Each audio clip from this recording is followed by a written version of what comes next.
വീണ്ടും നമ്മുടെ അനീഷും ഷാനവാസും തമ്മിൽ ലൈവിൽ ഒരു അടി നടന്നു. അതായത് നമ്മുടെ ആദിലെ ടീമിനെയൊക്കെ തിരഞ്ഞെടുക്കുകയാണ്. അപ്പോൾ ഓരോ ടീമിനായിട്ട് തിരഞ്ഞെടുത്തു. അതിൽ ഷാനവാസും നമ്മുടെ സാബുമാനും ഫ്ലോർ ക്ലീനിങ്ങിലേക്ക് വന്നു. ലക്ഷ്മി, നമ്മുടെ ആര്യൻ, ബിന്നി എന്നിവർ കിച്ചൺ ടീമിലേക്ക് പോയി.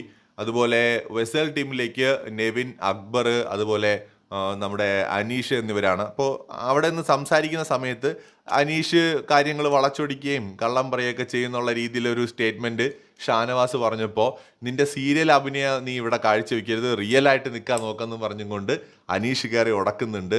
ഞാനിവിടെ കള്ളം പറയാറില്ല, ഞാൻ അങ്ങനെ കള്ളം പറയുന്നു എന്ന് പറഞ്ഞിട്ടൊരു പ്രൊപ്പഗാൻഡ ഇവിടെ കൊണ്ടുവരാൻ ശ്രമിക്കുകയാണ്. ഷാനവാസ് ആദ്യം ഇവിടെ റിയൽ ആയിട്ട് നിൽക്കാൻ ശ്രമിക്കുക, അല്ലാതെ സീരിയലിലുള്ള പോലത്തെ ആക്ഷൻസ് കാണിച്ച് ഒരു സീരിയൽ പോലെ അഭിനയിച്ച് ഇവിടെ നിൽക്കാതെ റിയൽ ആയിട്ട് നിൽക്കാൻ ശ്രമിക്കുക എന്നാണ് അനീഷ് പറയുന്നത്. നീ കള്ളമാണ് പറയുന്നത്, നീ കാര്യങ്ങൾ വളച്ചൊടിക്കുന്ന ആളാണെന്നൊക്കെ പറഞ്ഞിട്ട് ഷാനവാസും തിരിച്ചെന്തൊക്കെയോ പറയുന്നുണ്ട്. അങ്ങനെ രണ്ടുപേരും തമ്മിലുള്ള ഒരു ഉടക്ക് ഇപ്പോൾ ലൈവിൽ കഴിഞ്ഞതേ ഉള്ളൂ.